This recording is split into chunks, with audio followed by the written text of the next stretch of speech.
Since Seat launched the Leon in 1999, they sold more than 2 million units of that car worldwide. And with this, the Leon is one of the success stories of the brand Seat. Now they present the fourth generation of the car, and we now have a closer look what is new with the new Seat Leon.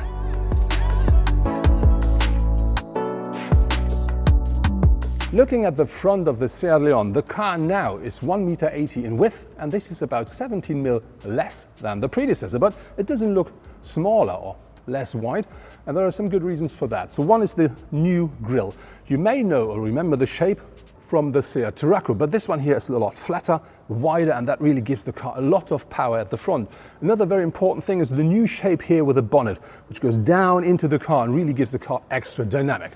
Very important down here, these small bits and pieces you see, they not only work regarding to the aerodynamics, you can also change them easily, piece by piece, and that makes an accident a lot cheaper because you don't always have to change the whole bumper. But I think more important are the new headlamps. They're a bit more deep into the car, which gives the car a bit more an aggressive look from the front.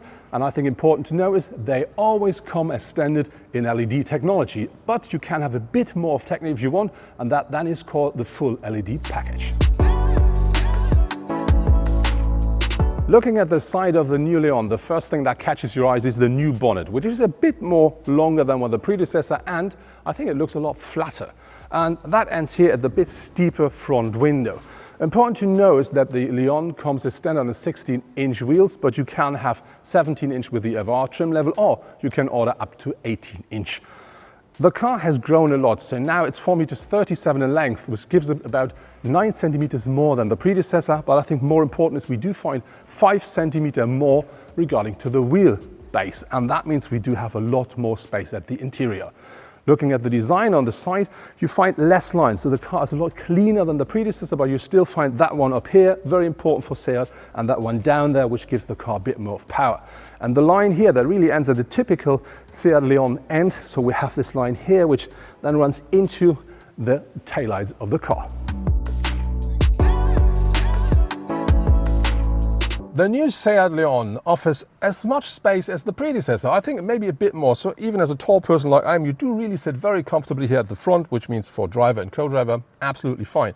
On top of this, you can, yes, adjust the steering wheel the way you want as you used to with the predecessor, but the steering wheel is new. So you have buttons here, completely new style. Left-hand side is more for the speed control and for the assistance and safety systems. Right-hand side is more to work with the infotainment and with your new full digital cockpit, which is an optional feature. So as standard you will not find it, but you can have a 10.25-inch full digital cockpit, which looks very, very nice. On top of this, the car now offers an 8-inch touchscreen for the infotainment as standard, but up to 10, which is mounted in here. And that really is very nice. It offers you loads of extra information, loads of very nicely presented stuff. Important to know is you do not find any more buttons and knobs in the car, which means when you have this system on board, everything goes through that big screen here. Also the air condition, but you do find on top, as with the new Volkswagen Golf, this sensor based system down here where you can slide and where you can just work with the heating and where you can zoom in and out and all that stuff. On top of this, you do of course not find any knobs anymore regarding to the control of your light. This is the same as with the Golf. It looks exactly the same here at left under the steering wheel, and when you drive the automatic version you do not find a standard gear shifter anymore. You will have this small shift by wire one, but this one then provides you with extra compartment space, so not very bad. Regarding to the compartment-based space, you do find the optional wireless charging here at the front, and so the system then offers you on top, of course, Android Auto and Apple CarPlay, and that wirelessly if you want. But if you need a cable, you have to know you can only use USB-C ports here in that car. Very important with that car is when you look at the shape of the car, it looks a lot wider, a lot more, more modern. And this one reason for that is because the whole dashboard runs into the side of the car. So it really runs into the door panels, and that really gives you the impression of a very modern, very, very wide and very nice car. And another thing which is very new is you find in that car a completely new voice recognition, which gives you the opportunity to talk to your car. And if you want to start that one, you just have to say hola, hola.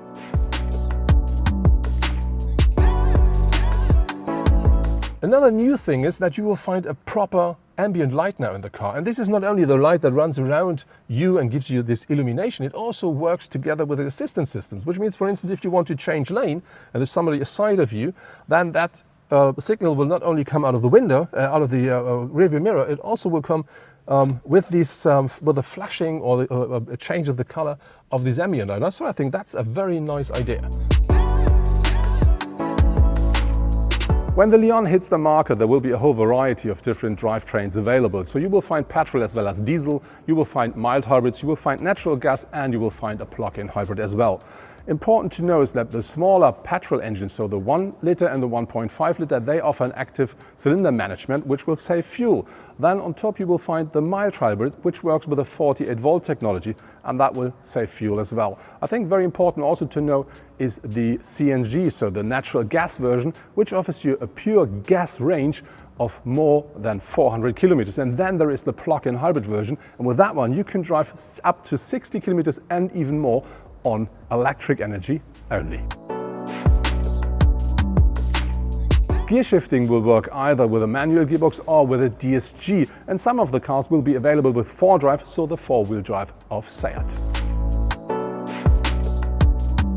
The Leon is a very charismatic vehicle. It worked perfectly in the market. Even now, it's still leader of sales in Spain.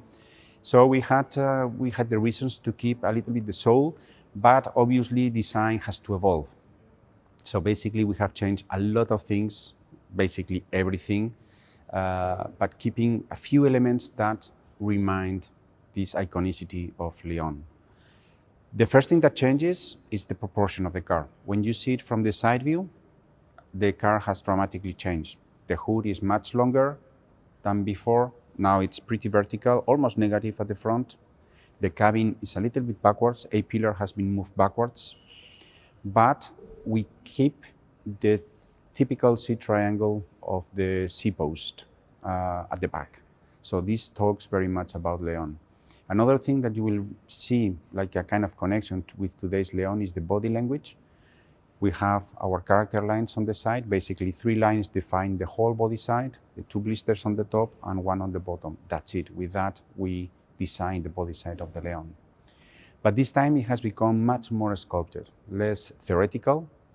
Now everything is like one surface, soft surface moving along the body, and not so theoretical as today. So basically a lot of things change, but everything is new. On the interior is the same.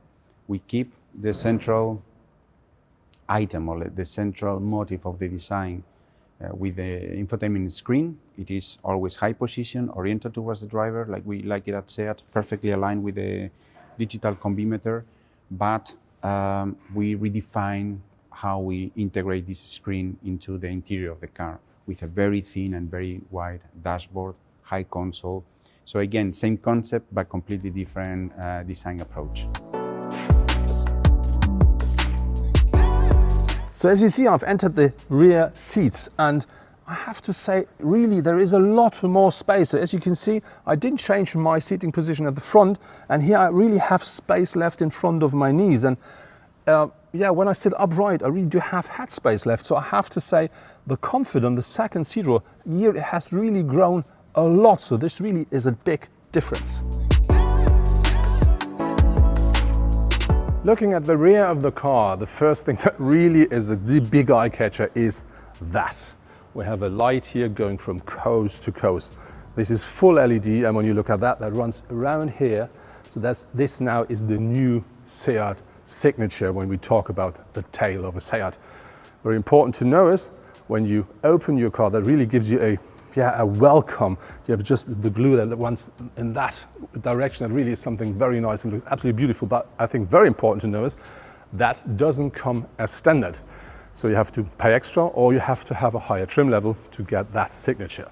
When you look at the rest of the car, this is a typical SEAT Leon shape. So really the typical proportions, we have this very nice rear bumper here. We have this typical arch here. And because of the FR version, we do find 2 big exhausts, but fake. But I think very important with that car, when you look at the tail, is that you do have the SEAT logo, which is the door opener, but more important is you find the new SEAT Leon signature, and this now is like handwritten. And I think this is something you may find with other SEAT cars in the future as well. But when we stand here, now let's have a closer look into the boot. The new Seat Leon now offers 380 liters of maximum boot capacity with the rear seats up. That's the same as with the predecessor, but when you fold down the seats, thanks to the new wheelbase, that car then features 1,301, which is about 90 liters more.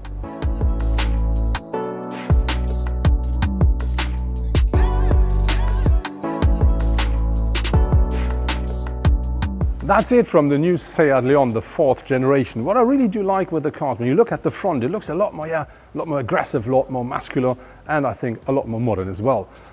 When you look at the interior of the car, we do now find a digital cockpit, which I really do like a lot. We do find an up to 10-inch infotainment, really very nice, loads of new functions, loads of very easy to get used to stuff. And this car then doesn't feature any knobs anymore. I'm not sure if I will be a big fan of that, but maybe I just have to get used to. When we look at the rear seats, you do find a lot more space with these 5 centimeters more wheelbase, and that really is the extra comfort. Looking at the boot, it is in principle the same, except you fold down the rear bench.